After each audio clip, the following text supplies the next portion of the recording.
Paranormal Karen, she's so spooky. Paranormal Karen, funny too. Paranormal Karen, she's so spooky. Oh, and did I mention she's funny too? Yeah, cha-cha-cha. Here we go, everybody. Hey, welcome to Paranormal Karen. It's very exciting today. I'm sure you'll hear her giggle soon. The return of Sonya King. How are you, Sonya? I'm doing fantastic. How are you? Good. Okay, so as animal communicator Sonya King, we have a whole story. The first time, you guys may know, she was my first guest, and I pulled that episode because, I mean, how do you describe it, Sonya? It didn't do either of us any favors, right? It was really bad because even when we recorded it, there was a pause. So there's something glitchy about it. And then in listening to it, it was the same way. So it just, something was funky. So we pulled that, and as people know, please feel free to send me emails or whatever you want about the sound. I think I got it now. I think I got what I need. I actually put up some crazy, I should put up pictures. My producer was like, you got to get something in your apartment, like a rug or curtains or something, because it's so echoey. So then I went tapestry crazy. So now it's a little like being in somebody's chakras if they had a car accident and were spread all over the place. Because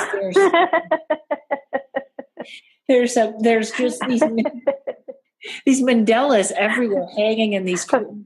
And I think I need more. And that's kind of sad because I think it's still echoey. But I'm working on it, people. So please welcome back animal communicator, comedian, speaker, master of the podcast, Josh Has Autism, Sonya King. Sonya, thanks for coming back. This is like the fifth time we tried to do this, isn't it? At least every time we try it, something is going wrong with it. So hopefully this is going to work. But let me just say before we go any further than this, you're the only person that I've ever heard describe mangled chakras in the way that you just did. The body was twisted in a pretzel, and some chakras are facing each other like they shouldn't be, and it's just very... And it's just a mess. It's just a mess. It is. And then I think I tried with you. We sat down one day, we started a half hour, didn't get it. Then at one point I was like, we're talking about something else. We dumped about them. Yeah. I know you're right though. We sit down and we start to do something and we're on track. We got our goals set. And then we start talking to one another and who knows where we end up, but anywhere except what we were going to do. Right. And it happens all the time. Yeah. And I did another ghost stories with my sister and I lost half of that. So I don't know what's going on, if I have fairies messing with my computer or something like that, but this one is going to happen and we're putting it up even if it mistakenly ends right now. That's all we'll have up, but this one's going up.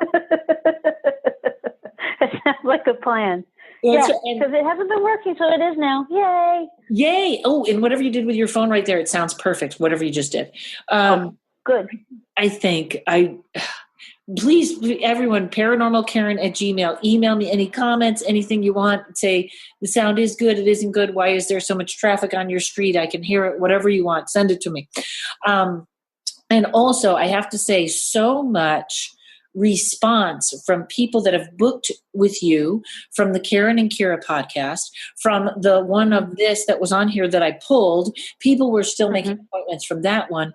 And as usual, as I expect, just so many people loving you, Sonya. Oh, thank you. Thank you. I really, I have to say, in all honesty, there was a period of time that I really resisted talking to the animals kind of publicly. You know what I mean? So close friends knew that I could do this, and then they had a friend that their animal would get into some trouble or need some help with something, whether it was medical or they were lost or whatever it is. And so then they would come to me and go, can I just give them your phone number? And I would resist that.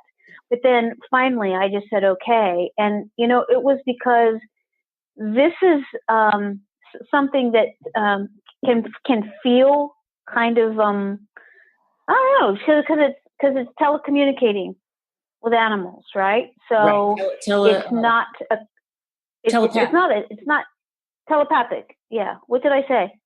Telecommunicating, I thought that sounded like you were doing it on the computer, and I thought they find it very hard to type with those paws. with no thumbs, right? Right. It doesn't work well. It's a whole different keyboard. Right. Yeah, exactly. Entirely different.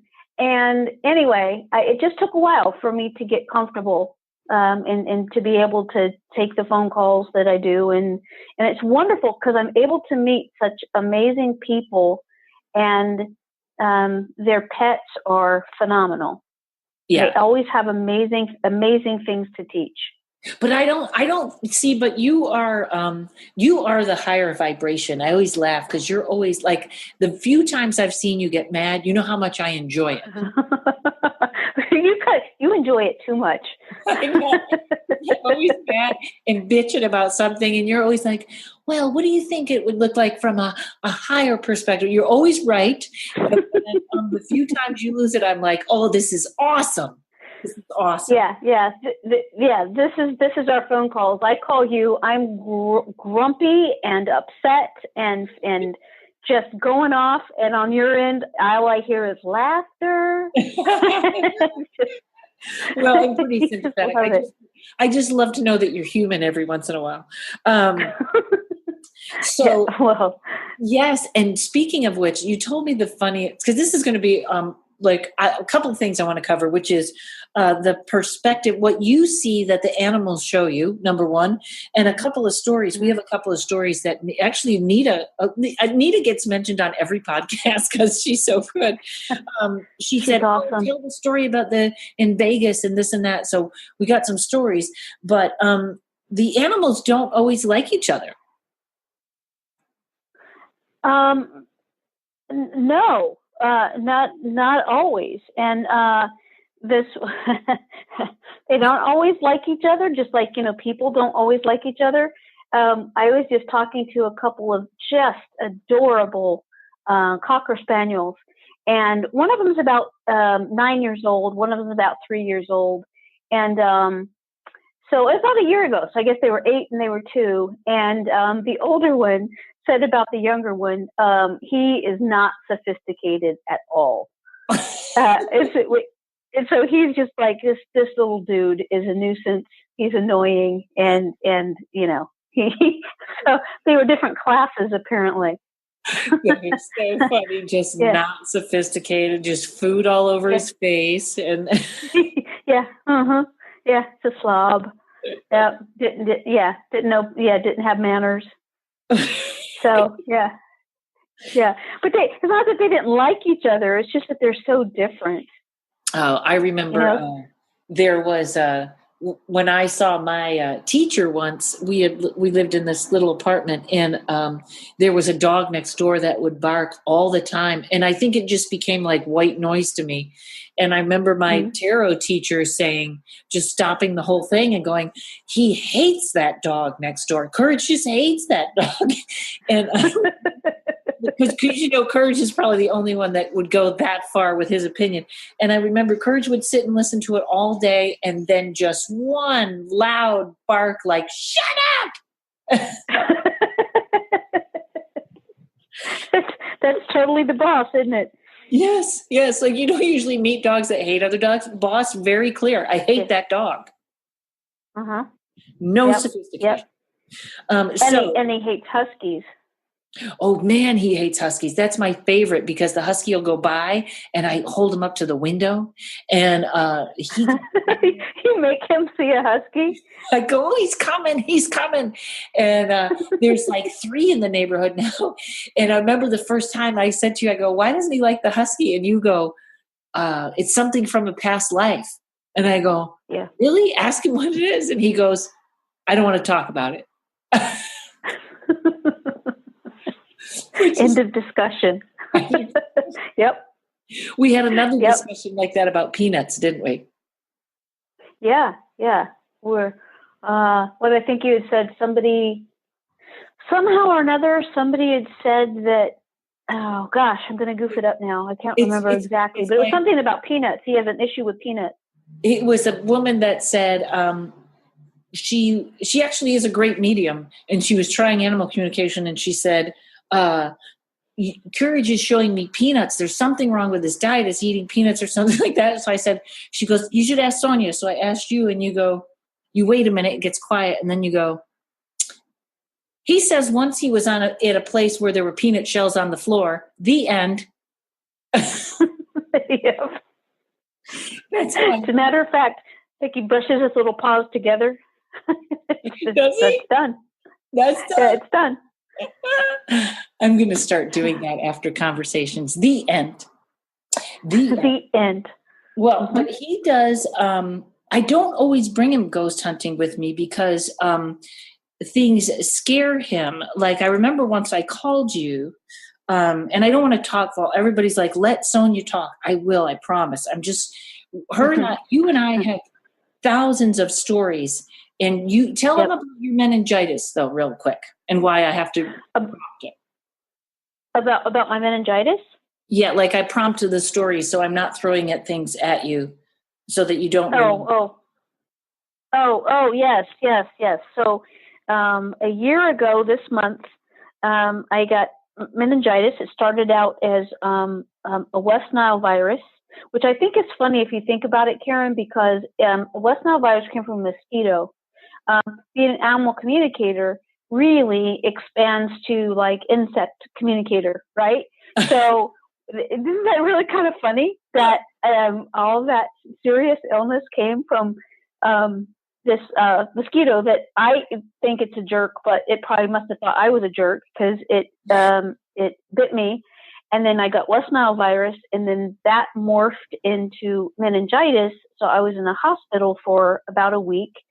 And anyway, what happened after that is I found that my memory was pretty bad. Like I would have a hard time recalling something, almost like it wasn't registering in my mind like it was a thing.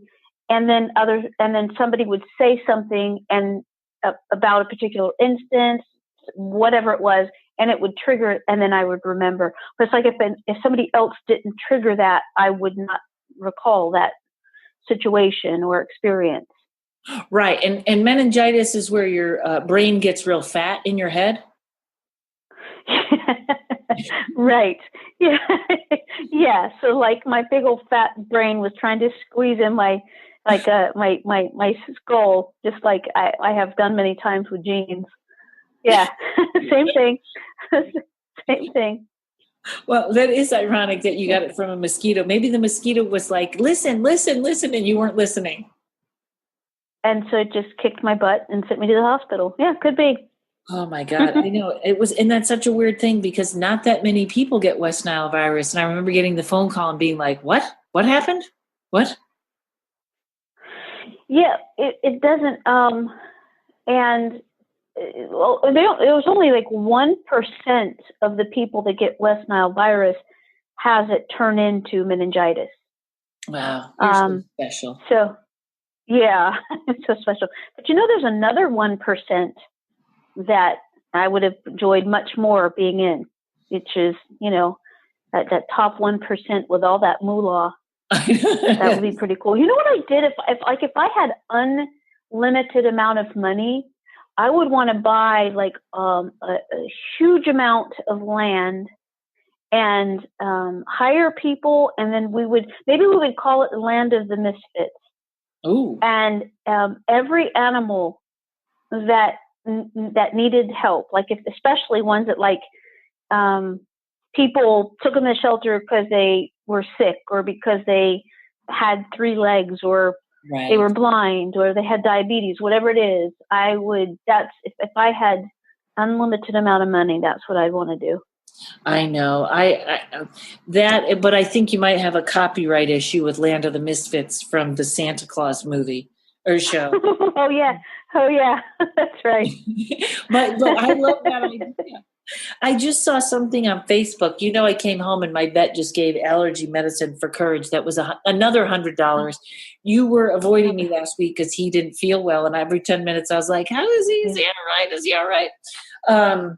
But he's good now. But $100 for the allergy pills, and I went on Facebook and I saw somebody had a movie about.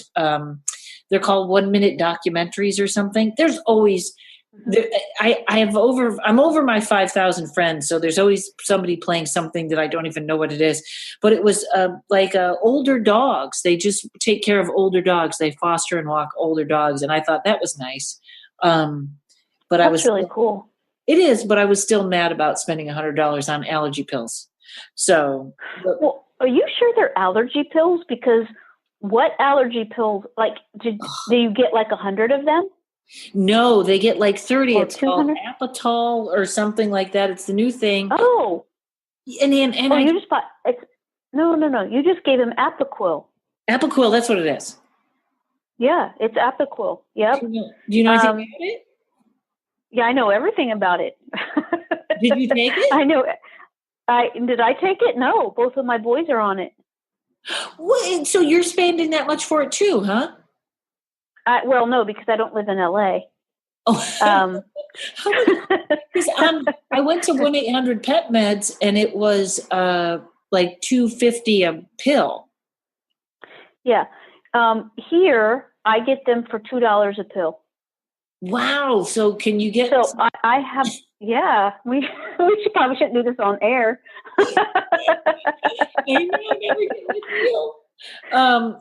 Here I have it right here. 30 pills. We just picked these up this last week. 30 pills. The total came to $61.20.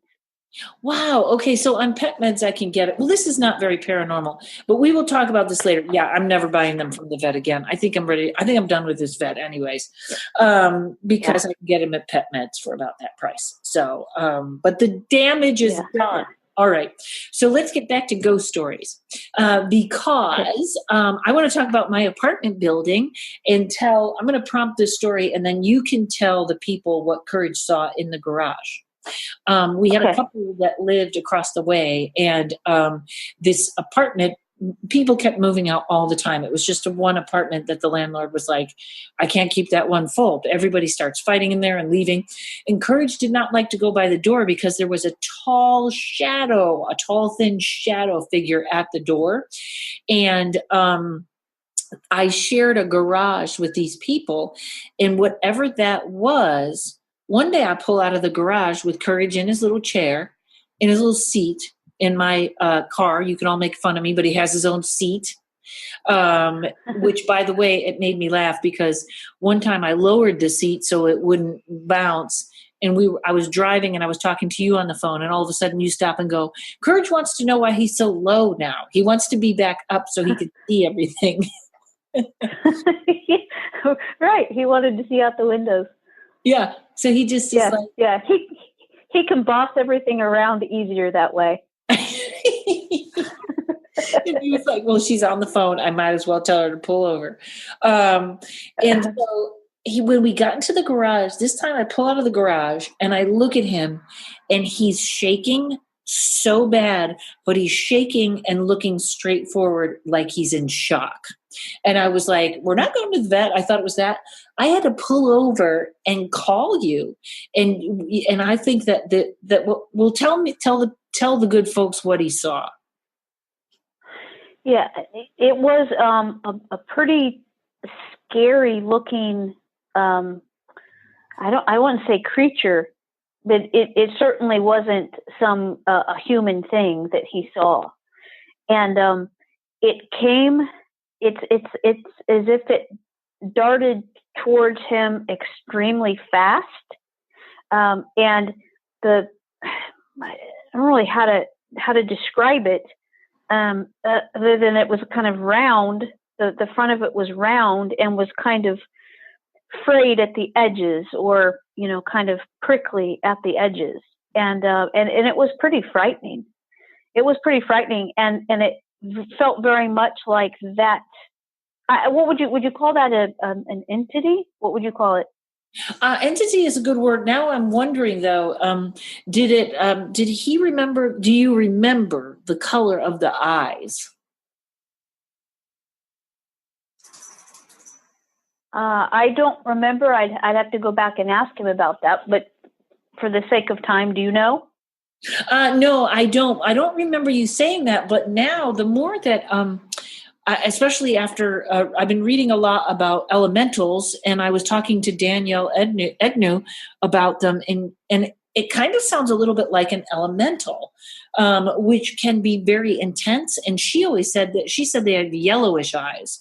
I know when it gets kind of dark and demonic, they have red eyes sometimes, but I don't remember it being red eyes. But it was definitely something that was in that garage that just scared the crap out of him. And to this day, that had to be 3 years ago. They moved, and whatever that was, it went with them. But he still hates the garage. He hates the garage.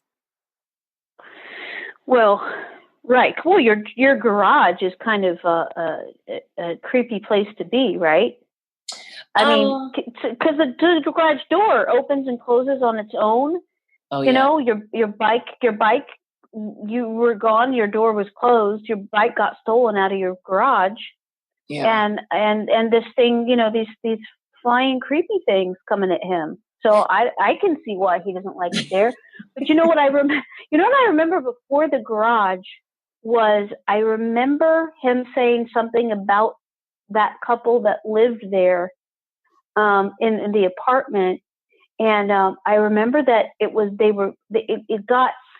very strange. It reminds me of a movie where the couple moves into a place and they seem fine, and then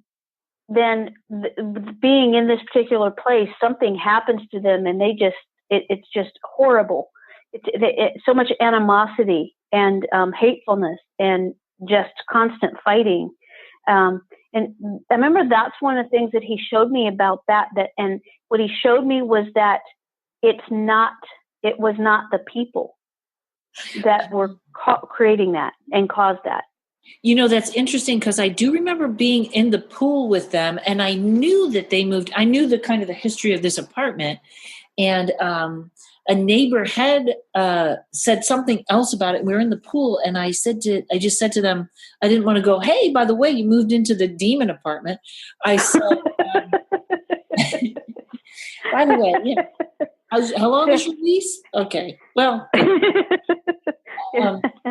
I said, you know, that's what I do, paranormal investigation. And I go, you let me know if there's a problem. And I got real quiet, and they looked at each other, and then he said, well, I blessed the place. So I guess they were kind of happy, but, and there's an airplane going overhead. That's not a demon in my apartment. I would really be the worst manager of apartments, wouldn't I? I'd be like, well, we got the demon apartment opening, but that's not as bad as flying into the garage. I would I'd be more scared of the garage than the apartment. Yeah. Or you could try to charge extra. The one that has a demon that costs extra. Because you know those would be my friends in there. But I never forget that. And then this was one of my favorite ghost hunting stories. Is I was hosting the paranormal convention in Las Vegas, and he was with me, and we were walking through, and this young girl came by, and she went to pet him, and all was well. Everything was going great. And all of a sudden he jumps up and he's like, rah, rah, rah, and he goes to bite her. And I'm like, oh my God, don't do that to my friend's daughter. Not a little girl. Mm-hmm. And I took him out back. I was so mad. And I said to you, I go, what happened? And you can tell it now. You tell the rest of the story. Yeah. Almost like, so that person was fine, but like attached to that person. Almost like, picture this, like it's a full-size person, even a bigger person that was bigger than the girl that you're talking about. Was like a backpack, like that connected to this girl. Wow. And we say girl, but she was what? She was 15 or 16. Let's say like teens, yeah. So So that's what I mean by that, like connected so much. Like he might have been a picture of a backpack, how close that is to a person when they're wearing it. That's what this guy was like on her. And when she bent over and was near the boss, that was fine. But then right after comes this, it was a guy, it was a very tall guy, and he was just, uncomfortable, creepy, and not pleasant to be around at all. And when she bent over, and then that, what do you call that? Attachment or a ghost? I don't know what. Yeah, it was a human ghost. So I don't know if it was an attachment, but I remember you said he had sunken eye, like dark sunken. He was like a waiter. Yeah, he was dressed like a waiter. I mean, that there was no mistaking that. He was dressed like a waiter, and you're absolutely right with those sunken eyes, and like almost darkened. Like not just the eyes are darkened, but it seemed like the eyes were dark, even around the eyes, bigger than the eyes themselves, which explains why the service was so bad. Mad because he wasn't getting tipped well. Where is my friend? Yeah, right. But anyway, whenever she bent over, like following that, he did this ghost was right there next to the boss, and talk about freaking him out. Yeah. He didn't want anything to do. If he could have, he would have ran the other way to get away from that as fast as he could. Yeah, and you told me that, and then I told her, and then she went across the room, and she was to a medium, and she goes, and it was a paranormal convention, so it wasn't like I was in the grocery store going, "Hey, there's a horrible dead waiter on your back. You might want to wash that." Yeah. And he's stealing the avocados. Yes. And so she goes over to a medium, and she goes, "Is there anybody around me?" And the girl goes, "You mean the tall waiter with the black eyes?" Like that. Like she said it like that. And I think she said, he just wanted to pet Courage. He just wanted to pet a little dog. And then Courage went nuts. And that, of course, was back when Courage was nice. We no longer let strangers pet Courage now, because now he's just grumpy. No, Courage, he has bitten me before. So the dude can't be trusted. No, but you know what? It's almost, I say bite, but he doesn't really bite people. He just goes, like he makes this horrible sound that scares everyone. Right. And he's gotten me, and like I look where he's been, but there's no marks or anything, but you know, he gave it his best effort. But he is opinionated. Yeah, he does. I remember once he didn't like the person I was driving with, and I called you. I go, "What was that about?" And you go, "He says he has poor boundaries and was pushing his limits."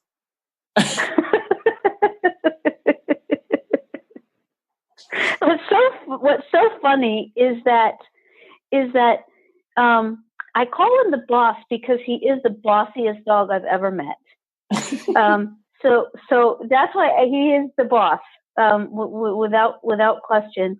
But it's really cool because he really helped me too. You know how I said earlier that I didn't, I was kind of kept this private, these conversations that I have with animals, and I wasn't really just, as I say now, like in the public, that I'm comfortable with that. Well, he helped me without a lot, because the things that that you talk about, that you share with people, those things are really helpful to me. In that he would say something, and he was such a help, because he would say something that I had no way of knowing. He would say it, then I would tell you, and then you would confirm that. And so he was a really big part of me being more and more comfortable in doing this, just because of that. He would pop in all the time. You know, and like he's popped in before to tell me that things that he wants. Yes. You know, like more chicken would be appreciated. More chicken, and you told me when the food was too heavy, the food is too heavy. Yeah. So right, not just trying to get his way and stuff, but yeah, you did some food changes one time, and he wanted you to know that it's too heavy and it's rich, and he didn't feel satisfied when he ate it. He was still hungry, even though it felt heavy. It was strange, but that's the way he described the food. And then, you know, you made some adjustments, and you know, he's happy again. Well, I remember too. I mean, we had somebody who will remain nameless, but it was on mine and Kira's podcast, and he went after this person, and because people are in and out of my house all the time, and rarely does he, you know, he doesn't care. He thinks it's another treat, because I always tell the person, just give him a treat and then he'll go away. And he would not let up. And this person went after him, and it was like we called you after, and you were saying how he says this person is wearing a mask. Oh, right. See, I threw one at you. I remember. Yeah. Yes, I remember what you're talking about, and what he meant by that was this person is not who he presented himself to be.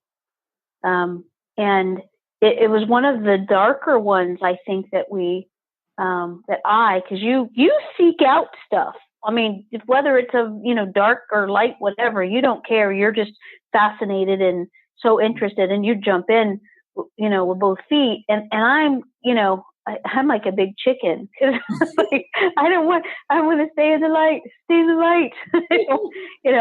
So this one was, in my world anyway, was a bit darker, because what he was saying is that there was a, like if you have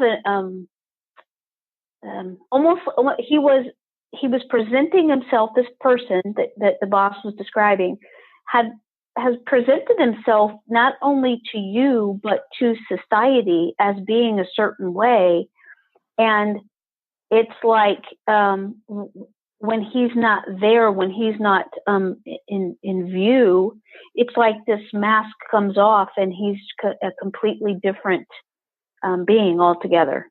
Yeah, I remember we wondered if there was some jinn activity, like a jinn spirit attached to him, or if somehow it was just a very, very strange thing. And that's the other thing. I had a police officer come over here, not to be arrested, just to he came over for a reading, and Courage immediately started to chase. He liked the police officer. He ran up to him, and then the police officer turned to sit down at my table, and Courage started chasing something around the room. And being that Courage has been with me 14 years, he doesn't chase things that are not there. And I had called you later, and you said, no, there was something like a black mist or something that was kind of sad. But we revealed in the reading, I was like, somebody's using a little Santeria here. And for people that don't know, Santeria is like a religion where they sacrifice animals, but I got to get somebody on to talk about this. I think I already mentioned it once, and someone said, what is it? But they use sort of the Catholic saints, and it's a little bit darker, and they use a lot of spells. And somebody had been putting like had something following this guy. So, Yeah, it was like this real heavy sadness that followed him, and it almost like being drugged behind him. Like to me, it makes sense to say, like, if it was a bride, with her train behind her, and she's walking, so wherever she went, the train went. Well, sitting like right on that train would be like this heaviness, this dark, heavy sadness, and I remember. It explains exactly how I would be if I got married. A train of sadness. Yes, it would, but I'd still stand next to you and go to the party. I would, but What's your wedding dress but like? you told me, yeah, this black blob. After when you called and asked me about that, you didn't tell me anything about it. And then I told you what the boss showed me. And then you said the word that you just said, but I thought you said sangria. And I remember, like, a lot of times when you and I talk, something will come up and I'll go to ask a question, but then we'll go off on something else. So we never finish a thought. A lot of, so I was thinking sangria. And then I hung up the phone. I'm like, what's wrong with sangria? Those are good. I'm the only psychic that you get a free sangria with your reading. Yes. And also, yeah. and you were the first one. I keep telling people, hopefully in Australia, I'll be able to take the attachment story about how I got my attachment. But I didn't know I had an attachment. I did know I had a friend that kept saying, there's something wrong with you. Something's really wrong with you. And then you called me out of the blue. You were with Angie, I think.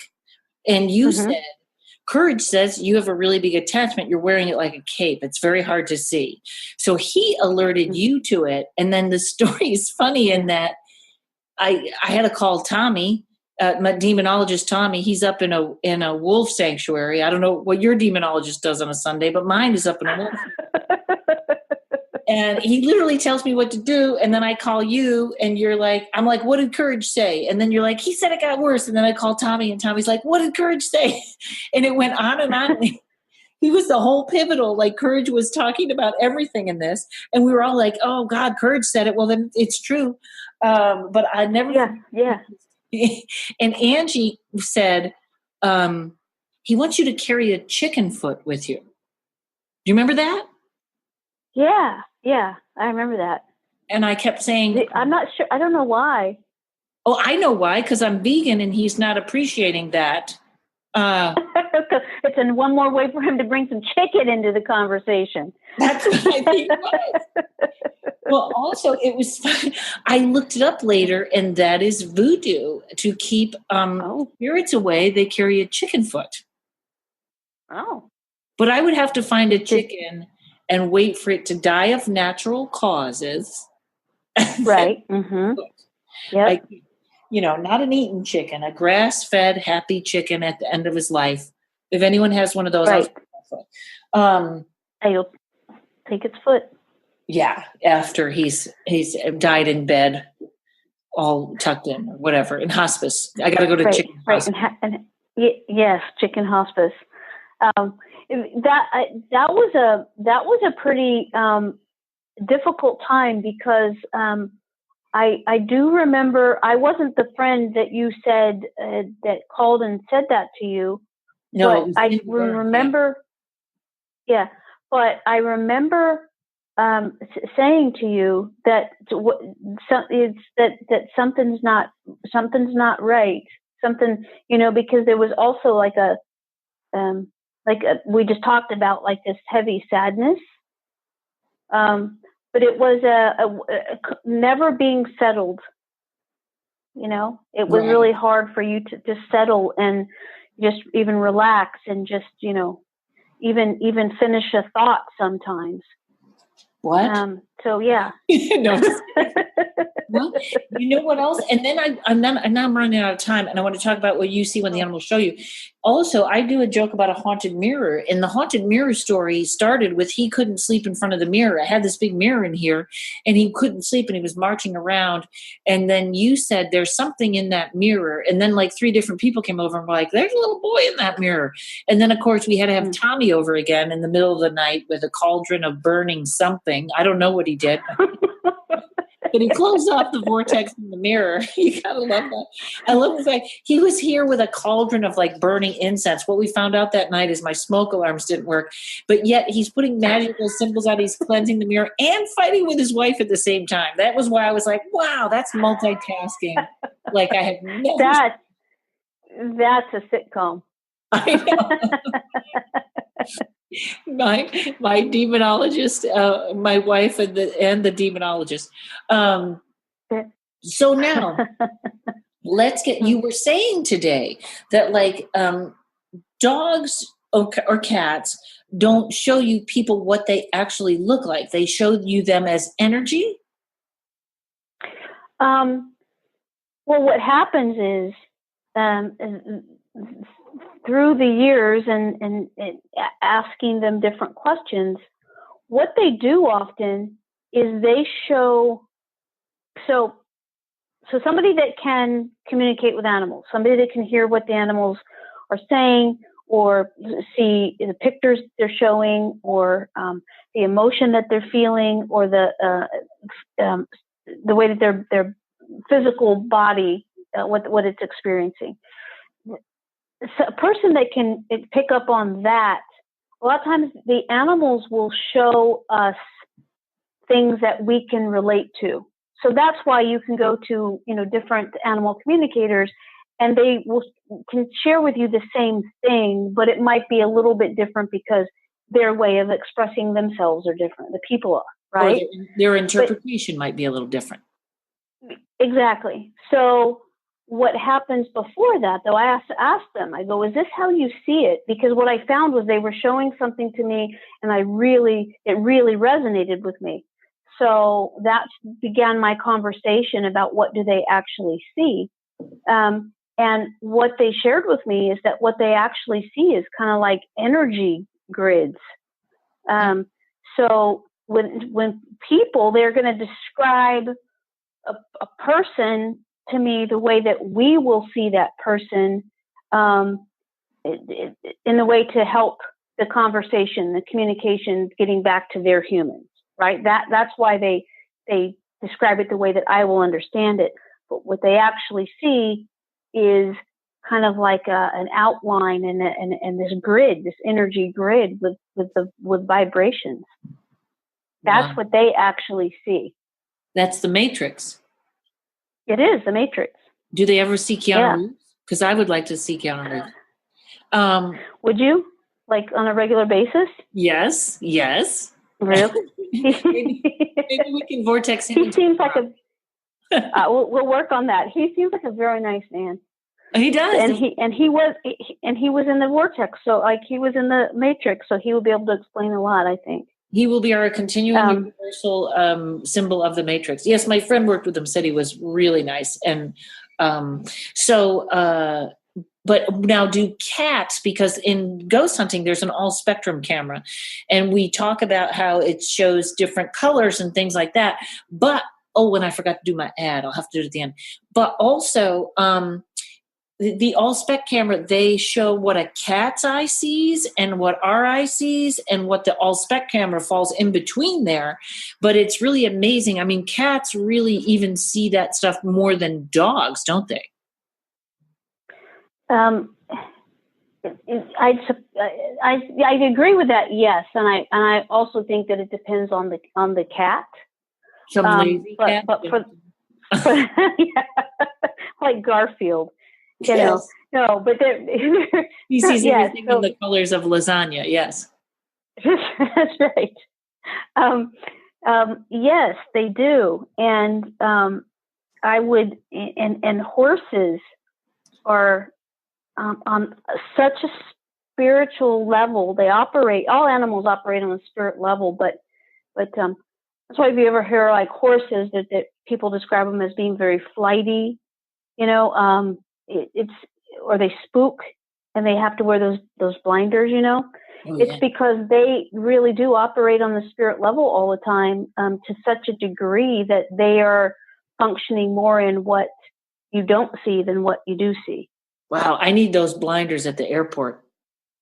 I gotta get those. Courage hates horses. He goes crazy at horses. I remember one time you were down at the beach, and we were talking about that he doesn't like horses. Remember? Wasn't it at the beach? I think it. Oh yeah, because I was like, watch how mad this makes him, which isn't really a great thing to do to your dog. But I was like, there's a horse. Watch this. But you said, because he thought maybe they were giant dogs. Mm-hmm. But you said it's just such a high vibration, he kind of can't deal with it. yeah, it's yeah, it's a bit much for him, you know, because he's so aware and available all the time. So when we're talking about him, you know, this is a dude that is very expressive and a very good teacher. And also, what cracks me up about him too is that he showed me firsthand. Because one time, remember, so he popped in to see me, which he does often, and I don't remember what it was about, but it was some profound spiritual insight that he was sharing with me. And at the exact moment, he's on the end of a leash, and you're out walking with him, and he snags some old chicken that he found off the road. At the exact same time, like he's just both, and it's just like this is so cool. He doesn't care. He goes, yeah, I'm like the Buddha, scarf. You know, it's funny, when we started this, he started marching around, and at first I thought it was because he knew we were talking about it, but then I'm like, oh, it's dinner time. He was herding me. He gets up in the middle of the night because he knows I'll get up, because after we've had a week of diarrhea, where I had to take him out every hour, which I hope he appreciates. Now he gets me up, and I go to the door like, do you have to go to the bathroom? And he stands there and waits. You're going to see, because I know you're coming here while I'm in Australia to take care of him. And literally he herds me back into the kitchen. I have to go, no, I am not getting up at 3 a.m. to give you a treat. That's not how this is going to go. But he still tries. Yeah, he must be the horses, and I think he likes cats though. But I think dogs don't they like, because cats are like a big fuzzy thing to chase, right? a lot of times, yeah, a lot of times. But dogs, I know so many dogs and cats that are buddies. Yeah, I remember they get along really well.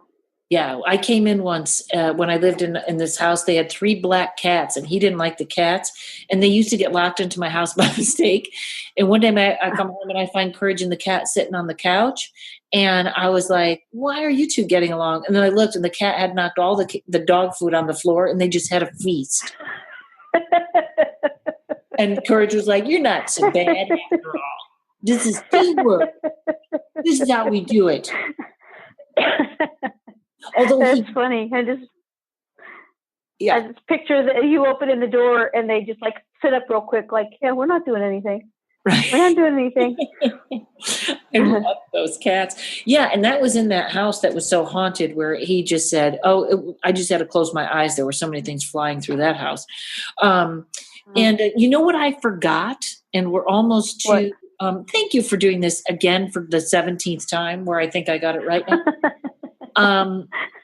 Sure. Yeah. I forgot Calvin Von Crush, who people might remember, the occult collector that was on, that's my good friend, has a 2-headed turtle.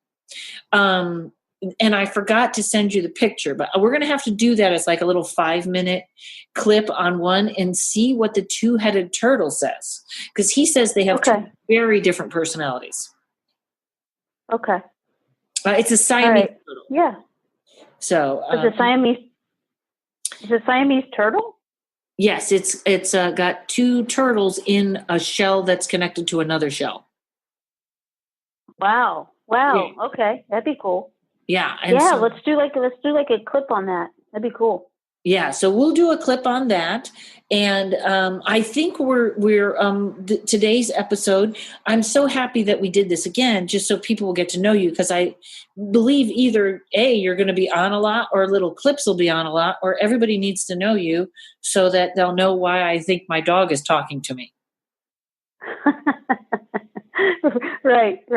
Because seriously, everybody listens to the boss. They do. Like, yeah. He like knows what's what. Yeah. So that's right. Hey, what's your commercial? What's your ad? My ad today was for GoStop, GoStop.com. I'm doing these. I love GoStop.com. It's all ghost hunting equipment. I have covered in other commercials that the thermometers let me know how my hot flashes are, that my hot flash is very hot. The cameras, he has everything there at ghoststop.com. My friend Sean, it is ghost hunting porn, ladies and gentlemen. If you go to that site, you're going to spend hours there. This is the worst ad as I stumble through and say half the words. I'm sorry. Everyone go to ghoststop.com.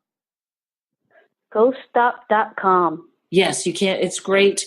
Sean has everything you need for ghost hunting. He's on to everything that's new. There's K2 meters. There's laser lights. There's everything, REM pods, whatever you can. He invents a lot of stuff too. He makes his own stuff and he's just fabulous. Ghoststop.com, my friends.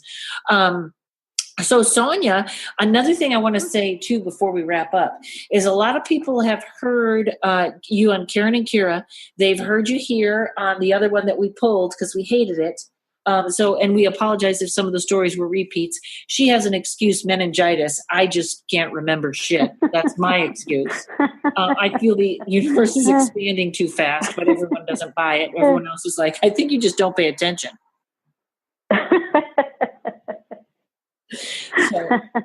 So tell everyone, and I just got off the phone with someone that was like, I'm ready to make an appointment for her for a reading. Tell everyone how they can get a hold of you for a reading.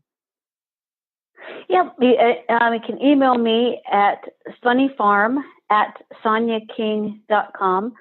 So funnyfarm at sonyaking.com.